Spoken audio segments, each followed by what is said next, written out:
शिवानी ए जाई ड्रेसटा प्रेस कर नहीं ए सुनो काम व्यस्तता भितर मु ड्रेसटा प्रेस कर पारनी मु आउ टिके पर निश्चय कर देबे। कोन कहलो काम न करी मो मोहरे जवाब 5 मिनिट भितर ड्रेस मते प्रेस होइबा दरकार। भाउज भाई तुमको एते मारुजी तथापि तमे किछि कहना काहे कि भाई नहीं रोजा मु तो मो भाई की शिवानी और प्रेस हेछि ना नहीं नहीं कोन भाई तू कोन भाउज को प्रति पशु परि व्यवहार करछु। तो भाउज को तू ए जाई चिन्हिनु से गोटे काम चरुंडा काम न करबार खाली गोटे बहाना।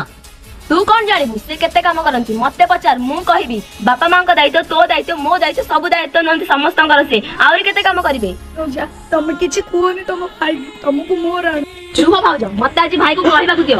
भाई मो बाहागर पर जदी मो स्वामी मते एमिति व्यवहार करबो ता तते केमति लागिबो। सुन रोजा तू भी तो मोर गोटे भौणी मु जदी ता प्रति अन्याय करबी मो भौणी प्रति भी के अन्याय करबो सेते शिवानी मोर भूल जाई मते क्षमा।